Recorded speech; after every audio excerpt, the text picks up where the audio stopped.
cow-boy trouva une jeune fille blessée dans le canyon, ignorant qu'elle était la fille d'un chef Apache en fuite. Une histoire du Far West. Avant de plonger dans le récit, n'oubliez pas de liker la vidéo et de nous dire dans les commentaires d'où vous nous regardez. La tempête était passée depuis plusieurs heures, mais le canyon gardait encore l'odeur de la pluie et le bruit de l'eau s'écoulant des rochers. Cole Brick avançait lentement avec son cheval sur le sentier étroit, les sabots enfonçant la boue dans la pierre, et ses épaules ploient sous le poids humide de son vieux manteau de cavalerie. Il n'avait pas prévu de s'aventurer aussi loin. Il n'y avait pas de bétail à vérifier, aucune raison pour un homme de parcourir les canyons après la tempête, mais la solitude l'avait poussé, comme toujours. Mieux valait être ici, là où le silence était épais et où les fantômes de sa maison ne pouvaient l'atteindre. Il s'arrêta en voyant un éclat de couleur parmi les rochers en contrebas. Au début, il pensa qu'il ne s'agissait que d'un morceau de tissu déchiré emporté par le vent, peut-être accroché à une branche, mais la forme bougea légèrement. Il plissa les yeux, descendit de sa selle et s'approcha. La tempête avait creusé de nouveaux petits ruisseaux dans la terre et accumulé des débris dans les coins sombres. Là, à moitié ensevelie sous le gravier mouillé et les branches cassées, gisait une femme.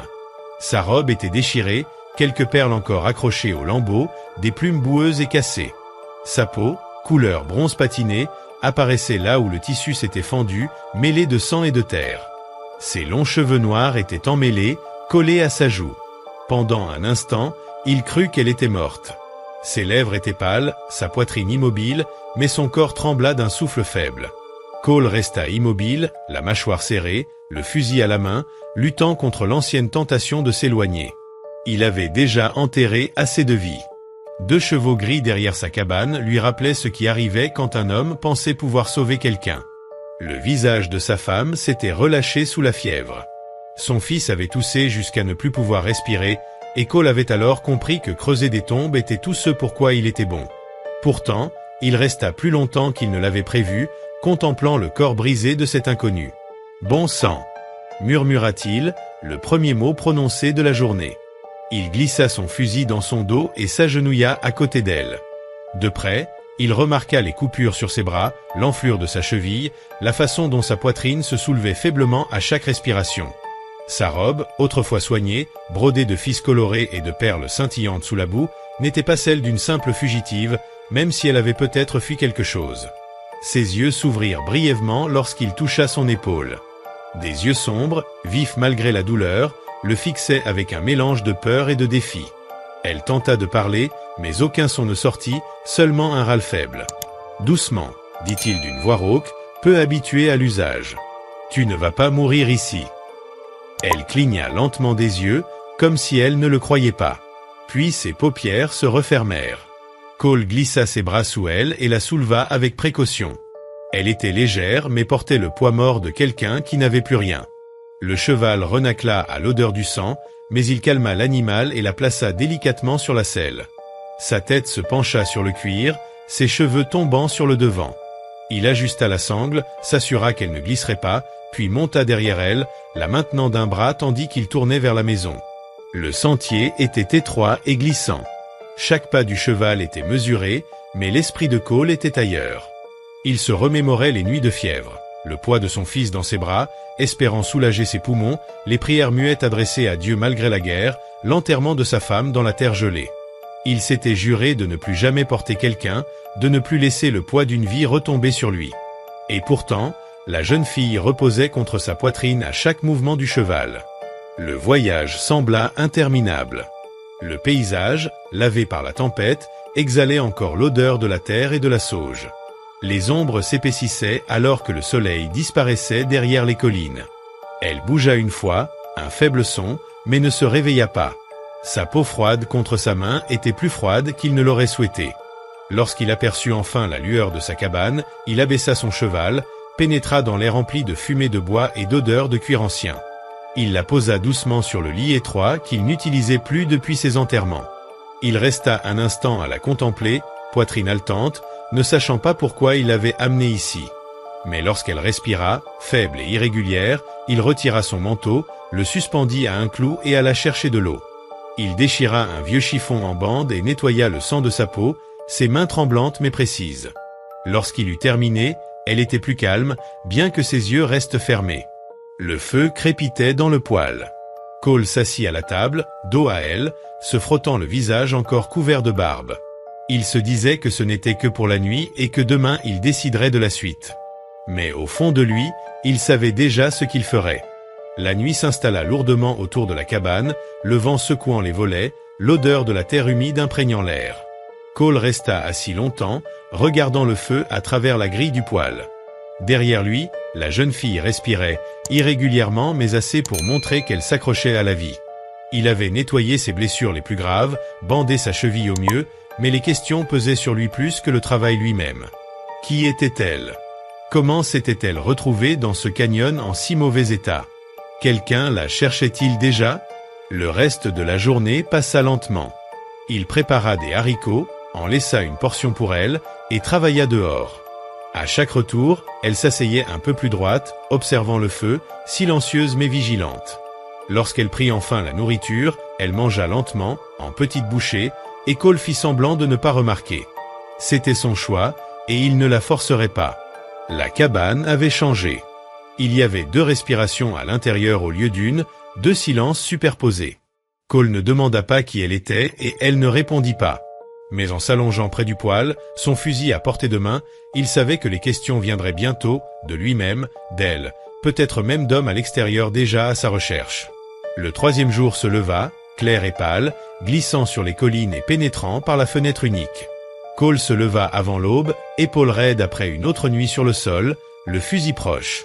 Il s'activa sans bruit pour ne pas la réveiller, conscient qu'elle avait à peine dormi. La routine du matin, eau puis, bois pour le feu, soin du cheval le maintenait ancré face à l'inconnu. Lorsqu'il retourna dans la cabane, le feu avait pris et l'odeur du bois humide se mêlait à celle de la fumée. La jeune fille, toujours inconnue, était assise, le dos contre le mur, ses cheveux sombres tombant sur ses épaules. Elle n'était plus fragile désormais. Comme la première fois où il l'avait portée hors du canyon, ses yeux le suivaient avec une intensité qui le fit s'arrêter. « Tu es réveillé tôt », dit-il d'une voix basse. Elle ne répondit pas, se contentant de l'observer alors qu'il versait de l'eau dans la bassine pour se laver les mains. Le silence entre eux était lourd, mais ce n'était plus celui de 2 étrangers. C'était un silence chargé de questions qu'aucun n'osait poser. Cole mit des haricots à bouillir, déchira un morceau du pain qu'il avait cuit quelques jours plus tôt et posa la moitié sur une assiette, tirant la chaise près de la table. Après un instant, il plaça une 2e assiette en face. Pendant des années, cette table n'avait connu qu'une assiette et une seule chaise occupée, l'autre vide comme les tombes dehors. Maintenant, elles étaient 2, et il le sentit au fond de sa poitrine, sans rien dire. Elle hésita avant de s'asseoir, chaque mouvement prudent à cause de sa cheville blessée. Il faillit l'aider mais sentit qu'elle refuserait. Elle se posa seule, sa robe toujours déchirée aux endroits où ses coutures grossières avaient rassemblé le tissu. Les perles scintillaient sous la lumière quand elle se pencha, lui rappelant qu'elle n'était pas une simple errante perdue. Elle prit un morceau de pain, le partagea et posa la moitié dans son assiette avant de manger. Ce geste, si simple, le surprit. Il lui avait donné à manger par devoir, elle lui rendait le choix par volonté. Il hocha la tête, les yeux adoucis, et ils mangèrent en silence, ponctués seulement par le frottement du métal sur le bois, le crépitement du feu et le souffle du vent contre la cabane. Son regard se posa sur lui à plusieurs reprises, mesurant, cherchant à comprendre pourquoi il ne l'avait pas repoussé. Enfin, elle parla, sa voix rauque mais plus claire. « Tu vis seul ?» ?»« Oui, » répondit-il simplement, sans expliquer les tombes ni ces nuits de solitude maudite. Elle continua de l'observer, et il comprit qu'elle attendait plus. Il racla sa gorge, parla de sa femme et de son fils, emporté par la fièvre. Elle ne montra ni pitié ni jugement, mais un lent hochement de tête comme si elle comprenait la forme de la perte. Puis, lorsqu'il lui demanda son histoire, elle murmura « Je ne peux pas dire ». Vérité teintée de danger, il n'insista pas. L'air resta lourd. Plus tard, tandis qu'elle reposait, il sortit vérifier la clôture endommagée par la tempête. À son retour, la cabane sentait légèrement différemment. Elle avait ajouté un bûcher au feu et remué les haricots. Elle avait pris sa place dans l'espace sans demander. Il remarqua que son verre avait été rempli et placé correctement. « Tu ne devrais pas marcher sur cette cheville, » dit-il. Elle soutint son regard. « Je peux me tenir. » Pas de défi, seulement un fait. Ils partagèrent encore un repas silencieux, mais le silence n'était plus vide, il portait d'un poids, une trêve muette et fragile. La 4e soirée, la routine de la cabane avait changé. Tâches quotidiennes partagées, repas préparés ensemble, mais tout semblait différent parce qu'elle était là. Elle n'avait toujours pas révélé son nom, mais sa présence comblait les espaces vides. Il remarquait les détails, sa façon d'observer chaque recoin, de toucher les perles de sa robe, de jeter un regard aux tombes. La nuit tombait, le froid mordait, et Cole ajouta des bûches. Elle s'assit avec sa cheville étendue, enveloppée dans le châle de sa femme. Lorsqu'elle se leva pour l'aider, il la guida doucement. L'heure doit se frôler en posant le bol sur la table, et ce silence chargé valait plus que des mots. Elle commença à bouger davantage dans la cabane, remplissant son verre, entretenant le feu, lissant les couvertures. Il réparait une chaise, fabriquait un nouveau manche pour la cuillère, empilait du bois, préparant la cabane comme un refuge sûr. Leur repas s'allongeait, et les questions simples donnaient à relier leur vie. Le soir, lorsqu'elle tenta de se lever pour tester sa cheville, il fut à ses côtés, mais elle ne recula pas. « Merci », murmura-t-elle, et Cole sentit un poids dans sa poitrine. Le feu s'éteignit lentement, et ils s'endormirent dans un silence devenu chaud, chargé d'un choix tacite, rester ensemble. Chaque son, chaque geste rappelait que la solitude avait changé de forme. Le lendemain, Cole raccommodait sa robe, maladroit avec l'aiguille mais appliquée, tandis que Nal l'observait. Lorsqu'il lui rendit, elle l'accepta sans un mot, seulement un hochement de tête.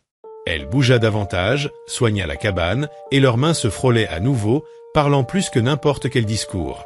La cabane, autrefois silencieuse, respirait maintenant avec eux, vivante, chargée de leur présence mutuelle. Elle ne se retira pas. Sa main resta contre sa peau rugueuse, ses yeux sombres fixant les siens à travers la lueur vacillante du feu. Ce n'était qu'un instant, mais il pesa lourd, comme un fil tendu entre eux. Cette nuit-là, allongé près du poêle, Cole observa les poutres plus longtemps que d'habitude, pensant à sa voix qui semblait répondre à son silence, à sa présence qui avait transformé l'air de la cabane.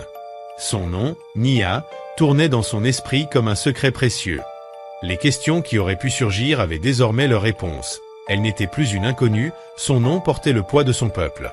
Même s'il n'avait pas exigé la vérité sur ses origines, ses actions trahissaient sa suspicion. Elle n'était pas un fardeau immobile. Elle avait commencé à occuper l'espace avec une dignité silencieuse. À l'aube, Cole se leva avant elle, enfila ses bottes et sortit dans l'air vif. Il regarda la cabane, la fumée s'élevant de la cheminée, et réalisa qu'il ne la voyait plus comme un simple abri solitaire. À l'intérieur, Nia tenait sa robe réparée contre elle, comme si elle en tirait force et assurance. Le choix qu'il avait fait dans le canyon n'était pas un simple acte de pitié, c'était le début d'une histoire irréversible. Les jours passèrent et l'air autour de la cabane devint plus lourd, malgré la routine inchangée.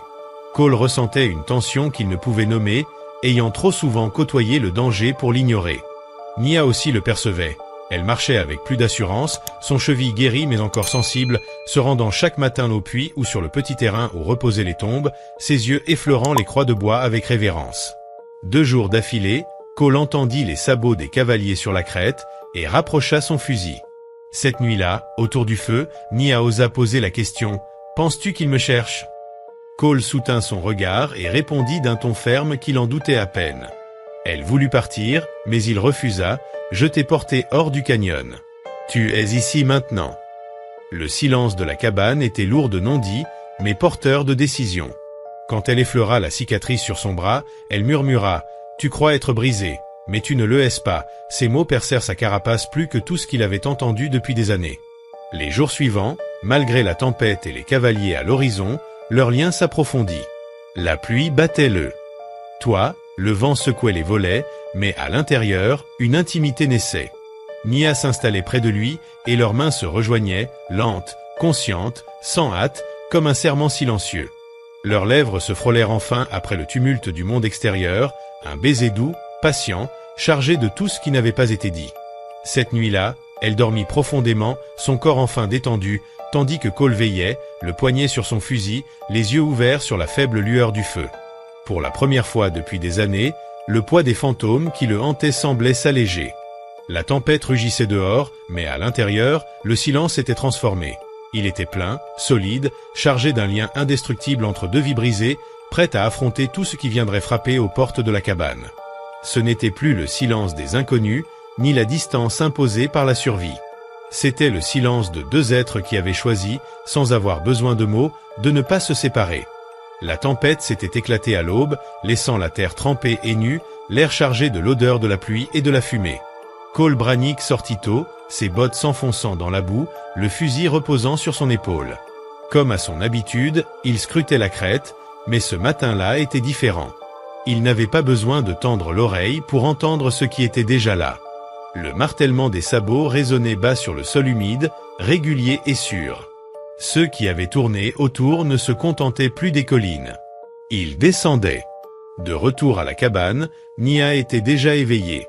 Elle se tenait près du feu, son châle bien enroulé, les yeux sombres fixés sur lui, comme si elle avait ressenti la même chose. « Ils sont proches », dit-elle simplement. « Oui », répondit-il, déposant le fusil près de la porte. D'un geste sûr, elle vérifia la chambre de son arme, inspira, légèrement tremblante, puis se redressa. « S'ils me trouvent ici, ils ne repartiront pas sans moi. Tu devrais partir. » Cole secoua la tête. « Je ne fuis pas », sa mâchoire se contracta. « Tu ne comprends pas. Pour eux, je ne suis pas une femme. Je suis un prix. La fille d'un chef signifie le pouvoir, et ils échangeront mon sang pour leur profit. Si tu restes avec moi, ils te tueront. » Cole la regarda droit dans les yeux, ferme et immuable. « Je connais plus que tu ne crois. J'ai enterré ma femme et mon fils dans cette terre et je suis resté. Tu penses que je te livrerai maintenant après t'avoir porté hors de ce canyon? Je t'ai déjà dit que j'avais fait mon choix. » Le feu crépita dans le poêle, remplissant le silence. Nia ouvrit les lèvres comme pour discuter, mais l'énergie de la lutte quitta ses épaules. Elle s'approcha, sa main effleurant son bras. « Alors tu dois être prêt. » Vers la fin de la matinée, les cavaliers apparurent au bord de la clairière. La boue éclaboussait leurs bottes, les fusils reposant sur les épaules. Cole se tenait dans l'embrasure, fusil en main, sa silhouette comblant l'espace. Les hommes s'arrêtèrent à quelques mètres. Leur chef, un homme large avec une cicatrice sur la joue, cria « Nous cherchons une fille apache, cheveux foncés, jeune, blessée. On dit qu'elle est passée par ici. » Sa voix portait sur le sol humide, ferme mais tranchante. Cole serra la mâchoire, maintenant le fusil stable. « Il n'y a personne ici à part moi. » L'homme ricana, cracha dans la boue. « Les traces disent le contraire. On peut vérifier nous-mêmes, ou tu la remets maintenant et on en finit. » Derrière lui, Nia restait immobile, caché mais assez proche pour entendre chaque mot, son châle serré, la respiration rapide. La peur n'était pas visible sur son visage, seulement la dure réalité de ce que ces hommes voulaient faire. Cole ajusta sa position, voix basse mais portée à travers la clairière. « Personne ici à part moi. Et personne ne franchira cette ligne. » Le sourire du chef cicatrisé disparut. Il fit signe à l'un de ses hommes, qui descendit et s'avança, la boue collant à ses bottes. « On va voir ça. » Cole leva le fusil. Le clic du chien résonna dans l'air humide. « Encore un pas et tu verras ce que tu ne veux pas. » L'homme se figea. L'affrontement dura, la tension tranchante comme une lame. Puis le tonnerre éclata. Pas de la tempête, mais du fusil de Cole, tirant dans la boue au pied du cavalier. Le cheval se cabra. L'homme recula et les autres attrapèrent leurs armes, mains crispées. « Partez », lança Cole, sa voix plus dure que la pierre. « Dites à celui qui vous a envoyé qu'elle n'est pas là. Et si vous revenez, vous ne rentrerez pas. » Pendant un instant, on crut qu'ils allaient tester sa détermination, la cupidité prenant le pas sur la raison. Mais le chef maudit cracha de nouveau et fit demi-tour avec son cheval. « Pas la peine », murmura-t-il. Les autres suivirent, d'abord lentement, puis plus vite en se dirigeant vers la crête. Cole observa jusqu'à ce que le dernier martèlement de sabots disparaisse, le fusil toujours ferme dans ses mains. Quand la clairière fut vide, il le posa enfin, la poitrine serrée, la respiration lourde malgré son immobilité. À l'intérieur, Nia se tenait dans l'embrasure, yeux grands ouverts, mais pas de peur. Autre chose avait pris sa place. Elle s'approcha, sa main caressant son visage, effleurant sa mâchoire. « Tu as tout risqué », murmura-t-elle. Il soutint son regard, voix basse, « Je t'ai dit que je n'ensevelirais plus personne. » Le poids du danger pesait encore sur eux, la conscience que les cavaliers pourraient revenir. Mais dans la lumière du feu de ses yeux, Cole vit autre chose que la peur, le choix. Cette nuit-là, la cabane resta silencieuse, simplement la proximité de deux personnes ayant affronté la menace, s'enfuir. Ils s'assirent près du feu, les mains se rejoignant dans l'immobilité. Le danger était passé, mais le lien entre eux venait de se sceller. Le lendemain matin, le terrain restait humide et marqué par la tempête, mais à l'intérieur régnait la chaleur. De Villiers, non par hasard, mais par le défi et le choix. Lorsque les cavaliers furent partis, le calme revint. Cole vérifia la crête, sûr qu'aucun intrus ne restait. Les hommes étaient venus pour elle, et bien qu'ils soient partis, la peur ne disparaissait pas si facilement. Mais le regard qu'ils avaient lancé en partant lui apprit que le combat était fini, pour l'instant. À l'intérieur, le feu brûlait faiblement, et Nia remuait la marmite. Le châle toujours sur ses épaules, elle se tenait droite, ses gestes désormais assurés, non plus en fuite. « Tu n'avais pas à leur faire face, » dit-elle. « Si, » répondit-il, déposant le fusil. « Je ne pouvais pas agir autrement. » Leurs mains se rejoignirent à travers la table, les doigts mêlés, rugueux et doux, fermes et sûrs. Ce jour-là, ils travaillèrent côte à côte. Cole réparait la chambre laissée inachevée depuis les tombes, Nia balayait le sol et faisait cuire le repas, suspendait la robe lavée près du feu pour la sécher. Chaque geste, petit en soi, formait un tout plus puissant que des mots. Ils construisaient une vie, non fuir une existence. La cabane semblait respirer plus facilement, le silence n'était plus vide. Lorsqu'ils s'embrassèrent, ce n'était ni la tempête ni la peur qui les unissaient, mais le choix. Le lendemain, à l'aube, Cole sortit avec Nia à ses côtés. La brume se leva, le soleil perça la crête. Pour la première fois depuis des années, il ne cherchait pas les cavaliers ou les orages. Il la regardait, elle soutenait son regard, forte et certaine. Quoi qu'il advienne demain, cela n'avait plus d'importance. Deux vies brisées par la perte s'étaient liées, non par hasard, non par sauvetage, mais par la décision de rester. Et dans le silence de ce matin, avec la cabane derrière eux et l'étendue devant eux, Cole et Nia commençaient une nouvelle vie, enfin libérés du passé. Les jours suivants, la routine s'installa doucement. Cole et Nia travaillaient ensemble, réparant la cabane, rangeant le bois, s'assurant que chaque coin soit sécurisé. Chaque tâche était un geste de survie, mais aussi un acte de rapprochement. Leurs mains se frôlaient souvent, un contact léger mais réconfortant, rappelant que la confiance naissait peu à peu. La tempête et l'attaque des cavaliers avaient laissé des traces sur la terre, mais à l'intérieur, la cabane respirait la chaleur et la sécurité. Nia ne portait plus le poids de l'urgence sur ses épaules. Elle marchait droite, confiante, et ses yeux sombres brillaient d'une détermination nouvelle. Cole, lui, restait vigilant, mais il apprenait à laisser une part de légèreté entrer dans leur vie. Chaque matin, il scrutait la crête pour s'assurer qu'aucun danger ne rôdait, mais ses pensées revenaient toujours à elle, à la certitude de leur choix mutuel. Le passé restait présent, dans la mémoire des tombes, mais désormais, ils construisaient quelque chose ensemble. Les moments de silence, près du feu ou sur la terrasse de la cabane, n'étaient plus lourds de peur.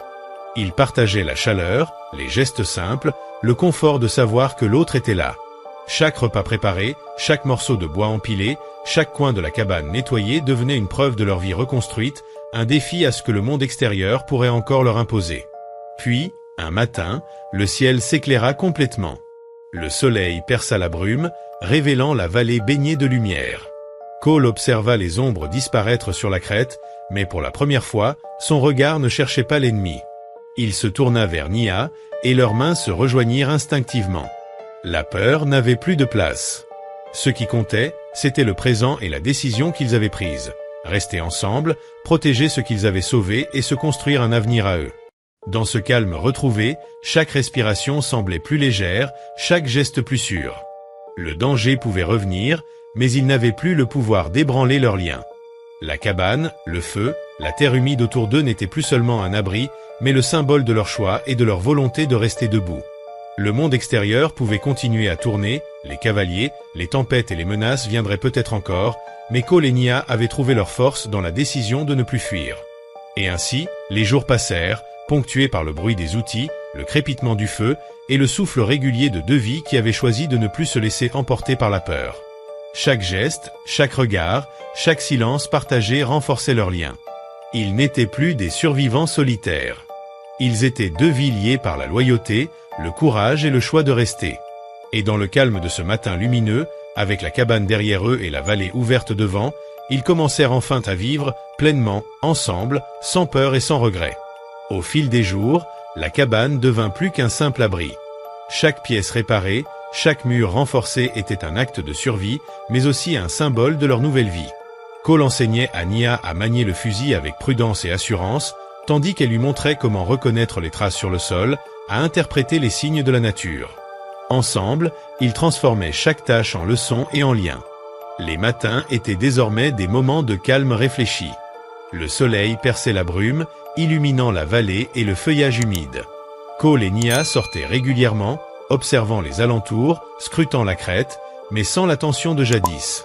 Les sabots qui avaient fait trembler le sol quelques jours plus tôt étaient oubliés. Ce qui importait désormais, c'était la force qu'ils tiraient l'un de l'autre, la certitude de leur décision. À l'intérieur, les routines simples étaient devenues un rituel.